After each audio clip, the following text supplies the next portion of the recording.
If you're here, chances are you're preparing for a job interview and want to make sure you're a good fit for the role. As a recruiter, I have successfully coached numerous candidates on a daily basis for interviews, and I want to share my winning formula with you. In this step by step guide, I will show you how to adjust your mindset and see things from the perspective of a hiring manager. I will share with you three essential skills to assess and distill key requirements for the role. Additionally, I will provide insight into my four-step process for mastering your interviews. By utilizing these skills and steps, your dynamic of the interview will be shifted from passive to proactive, empowering you to take control of your career. So, sit tight and let me show you how these tools can help you achieve your goals. Skills number one: reading job descriptions effectively. Before anything else, are you reading job description effectively? Often, crucial information is already listed there. You just need to read it carefully. For example, if you are applying for a UX designer position, the following requirements may be listed in the job description. Let's review these requirements one by one. The education requirement is not high for this position. Most similar positions typically require a degree as a minimum. Since a higher diploma is listed as a requirement, most practitioners would be qualified, and it also means that academic qualification does not seem to be the primary focus for this employer. When education is not the primary requirement, work experience usually takes precedence. The job description requires a minimum of 3 years of solid experience in designing web and app projects. When the number of years of experience is specified, employers may be flexible and consider candidates with slightly less experience than what is listed. In my experience, startups, tech companies, or agencies tend to be more flexible, while large corporations are typically stricter. Additionally, traditional organizations like the public sector often require more experience than what is listed. Consequently, I would consider this experience as the first key requirement. The following requirement is proficiency in using wireframing and prototyping software, with extensive experience in Figma. This is a common task for most UX/UI designers, and while Figma may be the specific software they are looking for, most of the other softwares can be similar, and the skills are quite transferable. Therefore, I would say this is probably not a unique requirement. Another requirement is a strong understanding of responsive design, UI/UX principles, and current technology trends. Responsive design is common practice in software development, and an understanding of UX/UI principles is a foundational requirement for all UX designers. Thus, these can be seen as fundamental skills rather than a key requirement that will make you stand out from the crowd. The next three requirements are interesting. These requirements pertain to the desired personality traits of the ideal candidate. They are looking for someone who is communicative, independent, takes ownership, and can work within tight deadlines. These personality traits could be valuable, making them the second key requirement in this job description.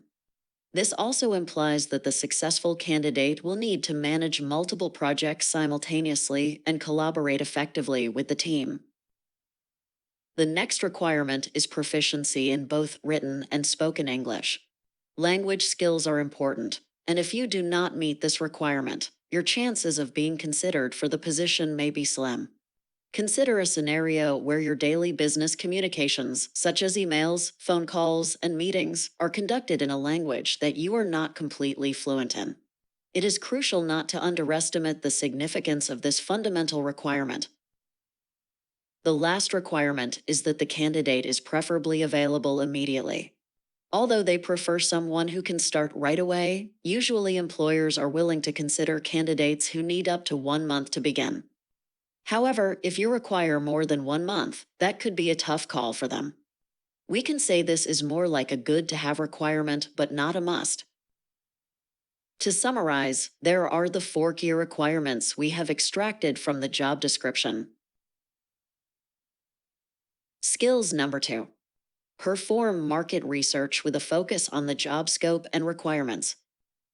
There are numerous ways to conduct research for information related to a job, such as checking job boards, social media platforms, and news articles, among others. For instance, if you are applying for a UX designer position, you should focus on the type of web and app projects the company is currently working on. Try downloading their apps from the App Store to get a better idea of how their projects are performing and their potential for the future.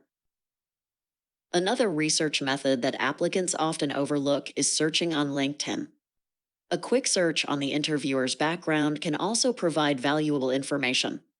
You can find out how long they have been with the company, their career progression, and their educational background. You may even be able to make some informed guesses about their interview style based on the companies they have worked for previously. This can help you tailor your responses and build rapport during the interview. Using the same UX designer example, be sure to look at the profiles of other UX designers employed by the company. You can gain insight into the backgrounds of the current team. For example, if the job listing requires 3 or more years of experience, but you notice that the company's existing team has a total of 3 or more years of experience across UX and other design fields, it may suggest that the company is flexible on this requirement. During your research, say you may discover that the employer is a digital agency with a wide range of clients and projects. This may explain why they emphasized working under tight deadlines and being communicative in the job description. It also suggests that they may be seeking someone with broad exposure to various industries and digital projects. Therefore, someone with diverse experience in different industries and digital projects could be a valuable asset. Skills number 3. Use your contacts and network. While it may seem obvious, many people overlook this crucial step. When you receive a call from HR inviting you for an interview, take the opportunity to ask questions. Instead of simply getting the meeting information and hanging up, engage in conversation to find out more about the job. For example, you could say, "Thank you for the opportunity to interview. To better prepare, could you tell me what key requirements you are looking for in this role?" As long as you are polite about it, most HR would be happy to speak further. And even if they don't tell you much to start with, you are only establishing a proactive impression which will be beneficial down the road of your application process. If the call is from a recruiter, you can ask even more questions. Inquire whether the recruiter has worked with the client before and whether they have any tips to share with you. You can also ask how many candidates are currently interviewing for the position and what are the common questions being asked. Additionally, you can reach out to your network to see if anyone has experience working for the company or knows someone who does. This can provide valuable insights into the company culture and help you prepare for the interview. For instance, suppose you have experience working on projects related to crypto and Web3 domains. If the recruiter informs you that the employer is interested in these areas and is looking to do more innovative work for their clients, that could be one of the key requirements for the role. Now let's look at what we've got from the 3 skills we've just learned.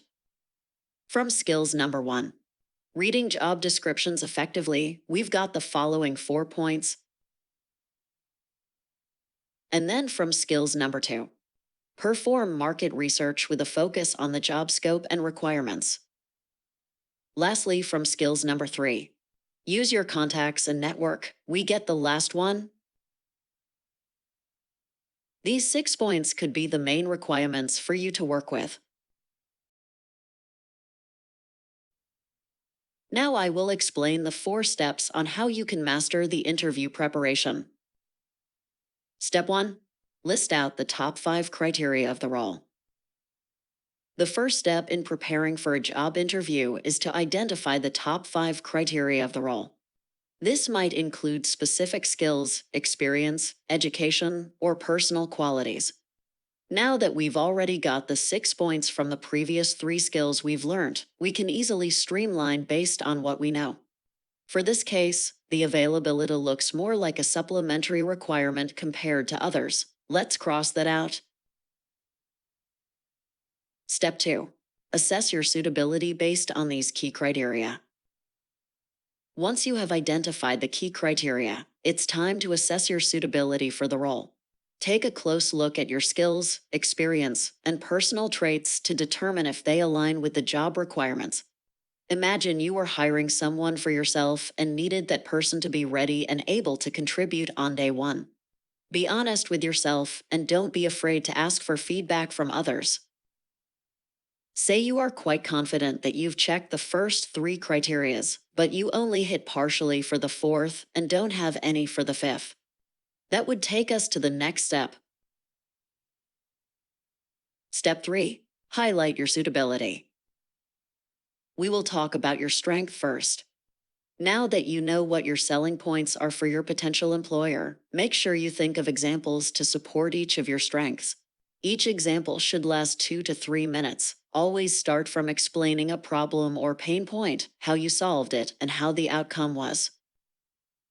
Example: I have 3 years of experience in designing web and app projects. I led a project to redesign a mobile banking application, which resulted in a significant increase in active users and engagement. To achieve this, I conducted user research, developed wireframes and prototypes, and tested the design with real users. The final design incorporated a simplified navigation menu, clear calls to action, and a user-friendly interface that made it easy for users to complete common banking tasks. The success of this project was due to my user-centered design approach and my ability to collaborate effectively with the development team. Step 4. Get prepared on how to address the gap. If you identify any gaps between your skills and the job requirements, don't panic. This is an opportunity to get prepared on how to address the gap during the interview. Think about how you can highlight your strengths and experience that are relevant to the job, and how you can demonstrate your willingness to learn and grow in areas where you may have less experience. Example: with direct experience in both the banking and fintech industries, I have successfully completed several web and application projects. As the fintech sector is constantly evolving with new developments, I maintain a curious mindset and stay up to date with the latest trends. The skills and knowledge I have gained from these experiences are transferable to other sectors, allowing me to effectively apply my expertise in various industries. So there you have it, a step-by-step process to assess your fit to the role and get prepared for a job interview. Keep in mind that during the application process, things can change rapidly. Employers may not always be transparent about what they're looking for, making it difficult to get a complete picture. However, understanding these skills will undoubtedly improve your chances of success in the interview process. By following these steps, you'll be well on your way to acing the interview and securing your dream job. If you found this video helpful, please let us know in the comments below which tip you found most useful. Thank you for watching, and be sure to subscribe for more career advice and tips.